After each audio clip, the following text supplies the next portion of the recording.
अस्सलामुअलैकुम, welcome back to my YouTube family. Hopefully आप सब ठीक ठाक होंगे। मैं भी आप सबकी दुआओं से बिल्कुल ठीक ठाक हूँ, शुक्र है अल्हम्दुलिल्लाह। मैं हमेशा की तरह आज भी जो है वो बहुत ही यूज़फुल टिप्स लेके आई हूँ जो कि आप लोगों के लिए बड़ी इफ़ेक्टिव होने वाली हैं। आप लोग इन टिप्स को जो है वो अपने किचन में या होम में ज़रूर ट्राई किया करें और कमेंट सेक्शन में भी ज़रूर बताया करें कि आपके लिए जो है वो ये टिप्स यूज़फुल रही कि नहीं। मेरे लिए तो बहुत यूज़फुल होती हैं, इसलिए आप लोग भी बताया करें ताकि पता चले कि आप लोग की भी डेली बेसिस में ये वाली जो टिप्स हैं ये यूज़फुल हैं कि नहीं। ये मेरे पास जो है वो दो मग पड़े हुए थे, एक्स्ट्रा ही ऐसे ही पड़े हुए थे। इन्होंने जगह घेरी हुई थी। मैंने सोचा क्यों ना इसको जो है वो अपने इस्तेमाल में ला के तो इसको यूज़ किया जाए।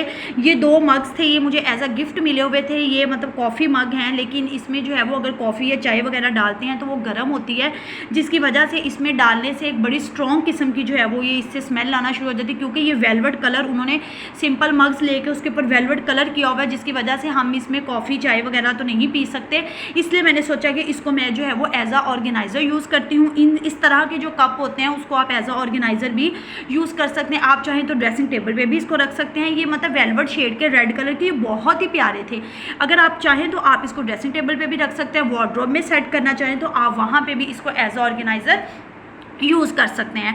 तो यहाँ पे मैंने क्या किया, मेरे पास जो है वो कुछ मस्कारास वगैरह पड़े हुए थे। मैंने सोचा कि एक में मैं उनको रख देती हूँ और दूसरे में मैं अपना मेकअप की कुछ चीज़ें ऐसी होती हैं, मतलब जैसे लिप पेंसिल्स हो गई, कुछ ब्रशेज़ वगैरह हो गए। मैंने कहा उनको जो है वो डेली बेसिस पे मतलब कहीं आना जाना हो यूज़ करने के लिए होते हैं। तो मैंने सोचा इनको जो है वो मैं इसको एज ऑर्गेनाइज़र यूज़ करके तो इसको मैं अपने इस्तेमाल में लाती हूँ। वैसे भी मैंने कहा इन्होंने जगह तो घेरी हुई है, क्यों ना इसको जो है वो इस्तेमाल किया जाए और आप लोगों के साथ भी शेयर किया जाए कि इस तरह के अगर आपको कोई कहीं से गिफ्ट मिल जाते हैं या इस तरह के मग्स को आप जो है वो एज अ ऑर्गेनाइज़र आप अपने वार्डरोब में सेट कर सकते हैं। आप उसको अपने ड्रेसिंग टेबल पे भी सेट कर सकते हैं।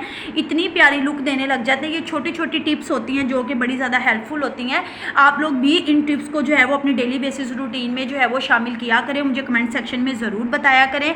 ऐसे वो लोग जिन्होंने अभी तक मेरे चैनल को सब्सक्राइब नहीं किया वो मेरे चैनल को सब्सक्राइब कर लें, बेल आइकन के बटन को भी प्रेस कर लें ताकि हर आने वाला नोटिफिकेशन आप लोगों तक पहुँच सके। लाइक शेयर एंड कमेंट करना प्लीज़ ना भूला करें। अगर आप एक लाइक कर दिया करेंगे इससे जो है वो मुझे बहुत ज़्यादा मोटिवेशन आती है और मुझ में इतनी ज़्यादा मोटिवेशन आती है, मेरा दिल करता है कि मैं और ज़्यादा टिप्स एंड ट्रिक्स जो है वो आप लोगों के साथ मज़ीद शेयर करूँ। आप लोगों के प्यार का बहुत ज़्यादा शुक्रिया। जो मुझे मेरे कुछ ऐसे सब्सक्राइबर भी हैं जो कि मुझे हमेशा पॉजिटिव कमेंट करते हैं। मुझे बहुत ज़्यादा उनके कमेंट से जो है वो पॉजिटिविटी मिलती है और मुझे बहुत ज़्यादा मोटिवेशन होती है। थैंक यू आप सबका। अब हम चलते हैं टिप नंबर 2 की तरफ। टिप नंबर 2 भी हमारी होम से रिलेटेड ही है, मतलब ऑर्गेनाइजिंग से रिलेटेड ही है। ये एक मेरे पास बॉक्स पड़ा हुआ था, पहले भी शायद मैंने आप लोगों के साथ शेयर किया हुआ है कि कुछ बॉक्सेस मेरे घर में जैसे फ्रूट केक आ गया, मतलब जैसे केक रस वगैरह आ गए। ये वो वाली बॉक्सेस होते हैं कि इसमें फ्रूट केक या केक रस्क वगैरह इस तरह की चीज़ें जो है वो बेकरी आइटम्स होते हैं, ये उसमें जो है वो मिलती हैं। तो मैं क्या करती हूँ कि मैं इन बॉक्सेस को जो है ना, ये प्लास्टिक के होते हैं, मैं इन बॉक्सेस को फेंकती नहीं हूँ, मैं इनको यूटिलाइज़ करती हूँ। अगर अब तक आप लोग इन बॉक्सेस को यूज़ करके फेंक देते हैं तो नेक्स्ट टाइम उम्मीद करती हूँ कि आपको मैं मेरी ये टिप्स दे के आप नेक्स्ट टाइम इन बॉक्सेस को वेस्ट नहीं किया करेंगे और आप लोग भी इनको जो है वो अपने इस्तेमाल में ला के अपनी चीज़ों को ऑर्गेनाइज़ करके, अपनी वार्डरोब को ऑर्गेनाइज़ करके, अपने ड्रेसिंग टेबल को, उनके ड्रॉ को ऑर्गेनाइज करके तो आप जो है वो इन टिप्स को यूज़ करेंगे। अब यहाँ पे मैंने क्या किया, मेरे पास जितने आई पैलेट्स पड़े हुए थे मैंने सोचा कि ये सब डिफरेंट जगहों पे पड़े हुए हैं तो मैं इसमें जो है वो ऑर्गेनाइज़ करके रख देती हूँ। एक तो ये ट्रांसपेरेंट है, दूसरा ये कि इसमें जितने भी आई पैलेट ऑर्गेनाइज़ करके रखेंगे एक ही जगह पे होंगे। जब भी कहीं भी रेडी होना होगा तो इसमें से निकाल लेंगे और बंदा रेडी हो जाता है। मतलब इतनी ज़्यादा यूज़फुल टिप्स हो गई हैं ये वाली, इतनी ज़्यादा इससे ऑर्गेनाइजिंग हो गई है कि बहुत अच्छा लगता है कि मतलब चीज़ें ऑर्गेनाइज हो जाती हैं, चीज़ें भी बिखरी नहीं होती, हर चीज़ हमें जो है वो अपने टाइम पे मिल जाती है। ये देखिएगा मेरे जितने भी आई पैलेट से सारे के सारे मैंने इसमें रख लिए हैं और कितनी प्यारी लुक आने लगी। आप लोग भी इस तरीके से इन चीज़ों को जो है वो यूटिलाइज़ कर सकते हैं।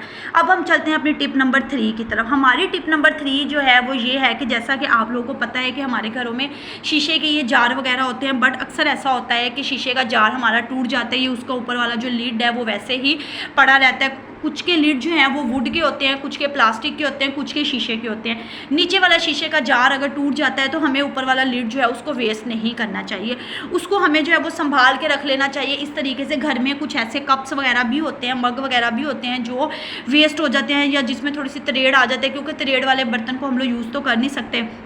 तो हमें क्या करना चाहिए कि ये जो इसका लीड है ना उसको संभाल के रख लें, और दूसरे वाला जो कप है, जो मग है जिसके ऊपर ये फिक्स होता है, उसको हम अपना चाहे तो कॉफ़ी जार बना सकते हैं, आप चाहें तो उसमें अपने टी बैग ऐड कर सकते हैं, आप चाहें तो आप उसमें ग्रीन टी रख के इसको भी एज अ जार आप यूज़ कर सकते हैं। है ना ये मज़े की टिप, कितनी यूज़फुल टिप है। उम्मीद करती हूँ कि नेक्स्ट आप इन चीज़ों को वेस्ट नहीं करेंगे और आप इन चीज़ों को अपनी टूटी हुई चीज़ों को भी जो है वो संभाल के रखें, और नेक्स्ट टाइम इसको किसी और चीज़ के ऊपर फिट करके तो इसको जो है वो अपने इस्तेमाल में लेके आएंगे। कितनी मज़े की टिप है ना। अब हम चलते हैं नेक्स्ट टिप की तरफ। हमारी नेक्स्ट टिप जो है वो हमारी नान से रिलेटेड है। जैसा कि हम लोगों के घरों में अक्सर हम लोग शादी से आए या दावत वगैरह घर में किसी की हो तो नान वगैरह पड़े रहते हैं, जो बच जाते हैं हम उसको जो है वो फ्रिज में रख देते हैं।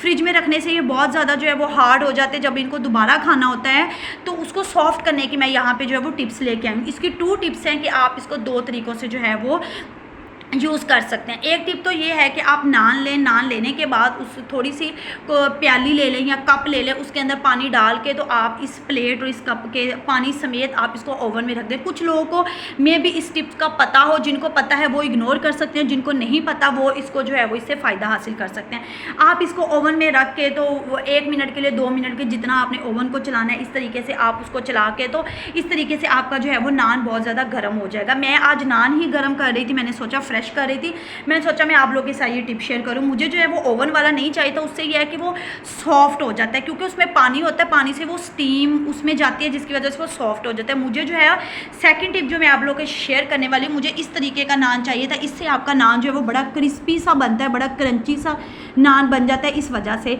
मैंने आप लोगों के साथ दोनों टिप्स शेयर की है, जिसने जो टिप यूज़ करनी हो वो यूज़ करके तो इससे फ़ायदा हासिल कर सकते हैं। अब सेकंड टिप यही है कि तवे के ऊपर आपने थोड़ा सा जो है वो ऑयल डाल लेना है और एक बड़े बर्तन में पानी ले लेना है जिसमें आपका पूरे का पूरा नान डिप हो जाए। उस पूरे बर्तन के अंदर आपने नान को ऊपर से और नीचे दोनों साइड से जो है वो डबल तरीके से उसको डिप कर लेना है। अच्छे तरीके से डिप करने के बाद तवे के ऊपर आपने डाल के तो उसको इस तरीके से जो है ना वो मतलब फ्राई कर लेना है। इससे आपका नान भी सारा सॉफ्ट हो जाएगा। इवन फ्रिज में पड़ा हुआ नान आपका जो इतना हार्ड हो जाता है नेक्स्ट डे वैसे नहीं खा होता, तो उसको इन टिप्स के ज़रिए जो है वो आप गर्म करके फ्रेश करके तो आप यूज़ कर सकते हैं। ये तो इस तरह अगर आप यूज़ करेंगे ना, इस तरह तो ऐसे लग रहा था जैसे बाज़ार से कुलचा मिलता है ना, ये इसमें वैसा टेस्ट आ रहा था। इतना मज़े के, इतने क्रिस्पी और इतने क्रंची से नान हो गए थे कि आप लोग जो है वो इन टिप्स को लाजमी यूज़ करिएगा और मुझे कमेंट सेक्शन में जो है वो ज़रूर बताइएगा। अगर आप कोई भी टिप को जो है वो यूटिलाइज़ करते हैं तो आप लोग कमेंट सेक्शन में ज़रूर बताया करें। इससे जो है वो बहुत ज़्यादा हेल्प होती है दूसरों की भी और आपकी भी। अब हम चलते हैं अपनी नेक्स्ट टिप की तरफ। नेक्स्ट टिप हमारी ये है कि जिन घरों में बच्चे हैं उनको तो पता है आजकल बच्चे फार्मूला मिल्क पीते हैं, तो जब हम फार्मूला मिल्क लेके आते हैं तो उसके अंदर ना इस तरह की प्लास्टिक के चम्मच वगैरह निकलते हैं। तो हमारे बस इस्तेमाल में 1 चम्मच आता है, बाकी हर डिब्बे के अंदर प्लास्टिक के चम्मच निकलते हैं। और ये दूसरे ये जो 2 चम्मच मैं आपको दिखा रही, ये आइसक्रीम चम्मच है। अक्सर आप लोग आइसक्रीम लेके आएँ तो उसके अंदर भी चम्मच होते हैं, आप उनको ना वेस्ट ना किया करें, उनको रख लिया करें। उनको रख के हम लोग इस्तेमाल किस तरह करेंगे कि हमारे घर में डिफरेंट जार्स होते हैं, जो हमारे स्पाइस जार होते हैं उनके अंदर तो उन्होंने चम्मच दिए होते हैं। इस तरह के अगर हम प्लास्टिक के जार वगैरह मार्केट से ले आते हैं तो हमें इनके अंदर चम्मच नहीं मिलते हैं, बट हमें इनके अंदर चम्मच रखने की ज़रूरत होती है। तो हमारे जो फार्मूला मिल्क के अंदर से चम्मच निकले होते हैं या आइसक्रीम वाले चम्मच होते हैं, हम उनको इस तरीके से इसके अंदर रख के तो अपने इस्तेमाल में लेके आ सकते हैं। ना मज़े की टिप। इस तरह इसीलिए कहती हूँ कि घर में कोई भी एक्स्ट्रा चीज़ हो उसको ज़ाया ना किया करें, उसको संभाल के रख लिया करें, क्योंकि वो किसी ना किसी टाइम पे हमारे ज़रूर काम आ सकती है। तो यहाँ पे जो है वो मेरे पास जब मेरा बेटा फार्मूला मिल्क पे था, मैं तब के ये चम्मच संभाल के रखे हुए थे। अब मैं ये जार वगैरह लेके आई थी, इनके साथ चम्मच नहीं थे, बट मुझे चम्मच चाहिए थे तो मैंने इसके अंदर ऐड कर दिया। अब ये शुगर वाला जार है, अब आप ये प्लास्टिक है, अब आप इसमें देखें कि हमारे पास जो है ना वो इसमें चम्मच नहीं है। अगर मैं बड़ा चम्मच रखती तो इसमें नहीं आना था, क्योंकि वो शुगर के साथ फुल हुआ हुआ है, तो मैंने इसमें छोटे चम्मच रख दिए। अब ये चावलों का आटा है, इसके अंदर भी जो है वो चम्मच नहीं था, मुझे ही इसके अंदर चम्मच रखना था, तो इस तरीके से मैंने जो है वो इसके अंदर भी चम्मच रख दिया। इसी के साथ मैं अपने व्लॉग का एंड करती हूँ। उम्मीद करती हूँ आपको मेरा आज का व्लॉग भी पसंद आया होगा।